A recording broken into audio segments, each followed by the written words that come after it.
میں علامہ صاحب آپ کی طرف آؤں گی. جیسے حافظ صاحب نے بتایا کہ ہمیں ان کی سیرت کو اپنانا چاہیے ہے، اور جیسے انہوں نے ذکر بھی ہے کہ دو بڑے مسلمان گروہوں کی صلح کروائی تھی. میں چاہوں گی اس واقعے پر بھی روشنی ڈالیں تو رہنمائی ملے ہمیں ان کی زندگی سے.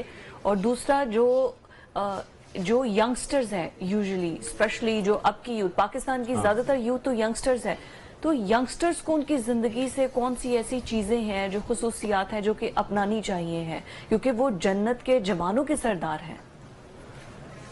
اعوذ باللہ من الشیطان الرجیم بسم اللہ الرحمن الرحیم وبہ نستعین وصلی اللہ علی محمد وآلہ الطاہرین اللہم صلی علی محمد وآل محمد.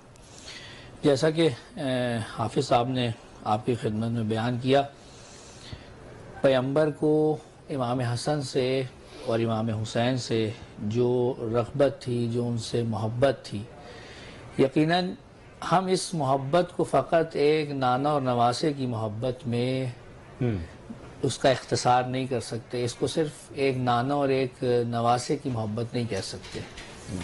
یا جو پیغمبر کی حدیث آپ نے بیان فرمائی، یا جیسا کہ جوانان جنت کے حوالے سے حدیث کا تذکرہ ہوا، یا حدیث بھی ایسی نہیں ہے کہ ہم کہیں کہ ایک نانا اپنے نواسے کے لیے کچھ کہہ رہا ہے.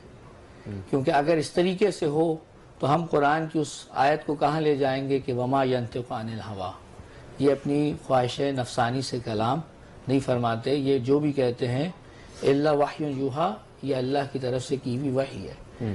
جنت اللہ تبارک و تعالی کی ملکیت ہے. ٹھیک ہے. اسی طریقے سے امام حسن اور حسین گو کے رسول کے نواسے ہیں، لیکن فقط اس وجہ سے کہ نواسے ہیں رسول اللہ، خدا کی ملکیت کا کسی کو سردار نہیں بنا سکتے جب تک خدا کی رضا اس میں شامل نہ ہو.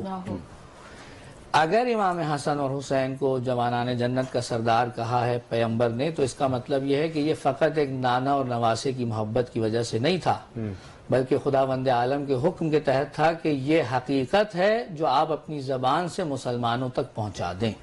ٹھیک ہے. لہٰذا اگر کوئی یہاں پر آ کر صرف نانا اور نواسے کی محبت کا تذکرہ کرے گا تو ہم اس کو کہیں گے کہ یہ صرف نانا اور نواسے کی محبت نہیں ہے، حکم پروردگار کے تحت یہ سب کچھ ہو رہا ہے. وگرنہ اگر رشتہ داریوں کی بنا پہ ہوتا تو ہم قرآن مجید میں پڑھتے ہیں کہ سگا چچا ہے، لیکن قرآن کیا کہتا ہے؟ تبت یدا ابی لہب وتب، اس کے ہاتھ ٹوٹ جائیں. یہ فقط رشتہ داریوں کی بنا پہ نہیں ہوئی، اس مقام کی بنا پہ جو خدا نے ان کو عطا کیا ہے. دوسری، جیسا کہ آپ نے تذکرہ کیا کہ ہمارے ہاں اکثریت جوانوں کی ہے، اور وہ امام حسن علیہ السلام سے کیا چیز اخذ کر سکتی ہے، تو ہمیں یہ دیکھنا چاہیے کہ امام حسن علیہ السلام جو 7 سال پیغمبر گرامی اسلام صلی اللہ علیہ وآلہ وسلم کے ساتھ رہے، اور اس کے بعد پھر اپنے بابا علی کے ساتھ رہے، اور پھر ان کا اپنا دور آتا ہے. اس سب میں امام حسن کس طریقے سے زندگی گزارتے ہیں. اگر آپ ان کی عبادت کو دیکھیں تو روایات ہم تک پہنچتی ہیں کہ اگر حج کی بات کی جائے تو امام حسن علیہ السلام نے 20 سے زیادہ پا پیادہ حج کیے ہیں. 20 سے زیادہ پا پیادہ حج، یعنی آج کا حج نہیں ہے کہ ہم یہاں سے بیٹھ کے جہاز میں جائیں اور وہاں جا کے اتر جائیں اور پھر گاڑی میں بیٹھ کے، پیدل چل کے بیت اللہ کے حج انجام دیے ہیں. اگر آپ ان کی عبادت اور نماز اور روزے کی بات کریں تو عالم یہ ہے کہ جس وقت وضو کرتے ہیں تو پورا جسم جو ہے وہ لرز جاتا ہے، اور کہتے ہیں کہ تمہیں نہیں معلوم میں کس خدا کی بارگاہ میں حاضر ہونے جا رہا ہوں. اسی طریقے سے جب مسجد کے دروازے پر تشریف لاتے ہیں تو کہتے ہیں کہ بار الہا ایک گناہگار تیری بارگاہ میں آ رہا ہے، اس کو قبول فرما لے. یہ وہ چیزیں ہیں کہ جو ہمیں بتاتی ہیں کہ کس طریقے سے ہم نے امام حسن کی پیروی کرنی ہے. جیسا کہ تذکرہ کیا کہ دو بڑے گروہوں کے درمیان یہ صلح کا باعث بنیں گے، تو اس حدیث کے اندر بھی یہ واضح الفاظ موجود ہیں کہ میرا یہ بیٹا سید و سردار ہے. سردار، بالکل. اب ہمیں یہ دیکھنا ہے، بہرحال گفتگو طویل نہ ہو جائے اور کہیں سے کہیں نہ نکل جائے.